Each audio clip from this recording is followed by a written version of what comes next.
Hi, my name is Danielle Monteferrante.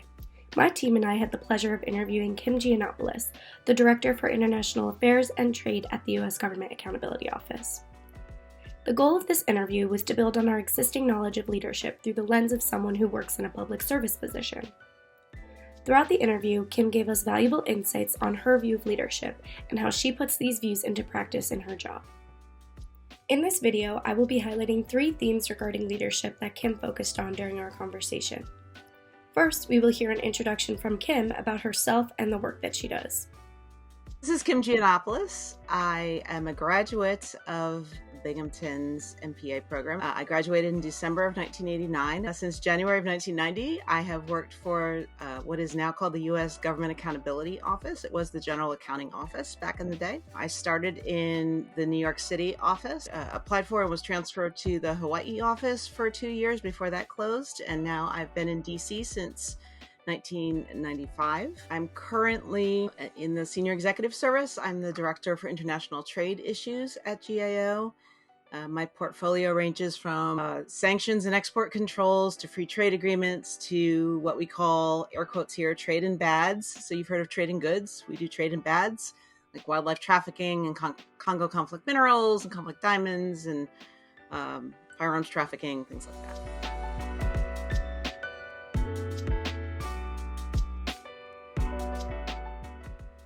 When asked what the traits of a successful leader are, Kim stressed that leaders must learn from those on their team. A good leader is one that can acknowledge that their team is a beneficial resource if they choose to listen to them. By listening and collaborating, leaders can produce the best quality work possible. I think you can demonstrate leadership in so many different capacities, and the qualities that go into that are things like being compassionate and thoughtful and a good listener, and someone who's willing and able to learn from the people who you are leading.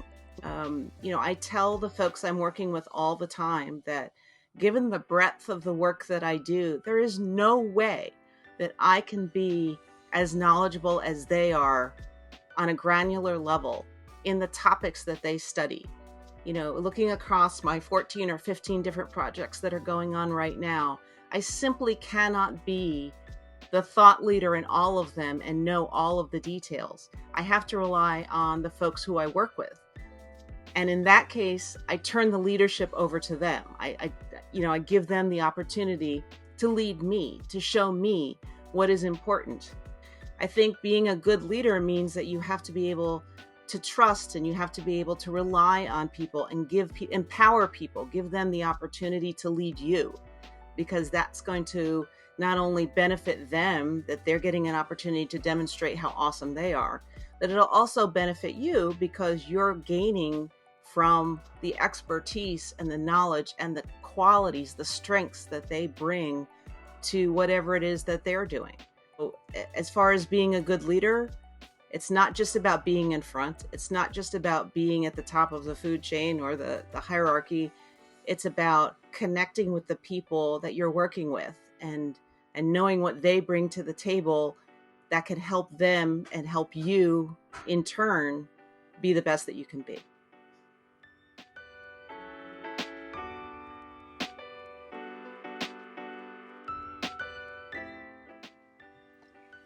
Kim emphasized the idea that anyone can be a leader once given the right opportunity. She goes on to explain that it is within the leader's responsibility to create such opportunities. By giving someone this opportunity, it empowers them to grow and strengthen their leadership skills in a comfortable environment. This sets them up for success in their current role as well as future career. I think everybody has leadership qualities at any stage, whether you're in grade school or, about to retire from your position. And I think you have to have the opportunity to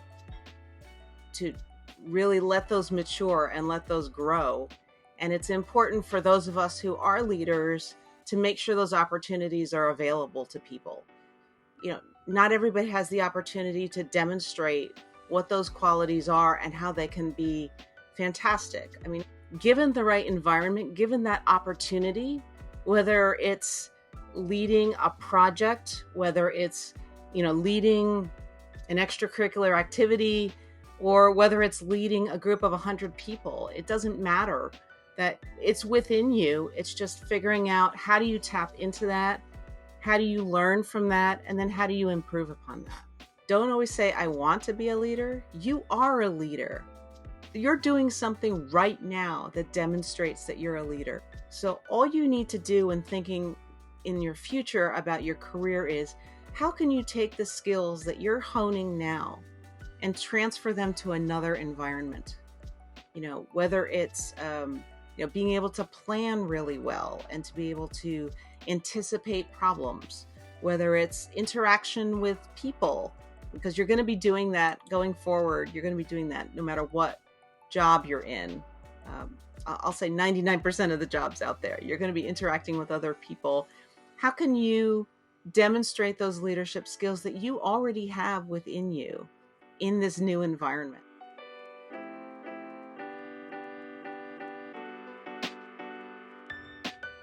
Kim explains how leadership is not an individual concept, but instead is about the collective effort of everyone on a team to reach a collective goal. This stuck out to me because I have always thought about leadership in the context of a single leader. After speaking with Kim, I learned that there is the capacity for leadership within every role in the team. A team must think, how are we going to move together to reach a collective goal?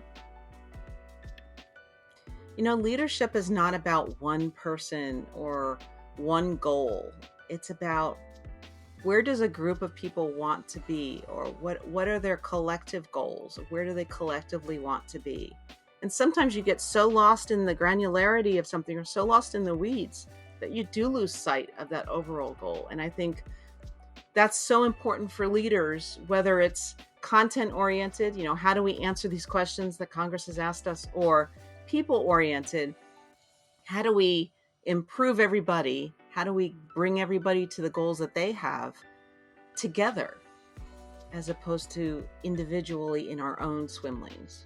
The conversation on leadership in many cases focuses on an individual or a single goal. So I think the conversation on leadership has to be broader, and it has to include the people that you're leading, and it has to include the people who lead you, and think of it all as a big system. And how can we move that all forward, as opposed to just how can, you or I or somebody else move an entire organization. It's how can we move as a group? We're a team.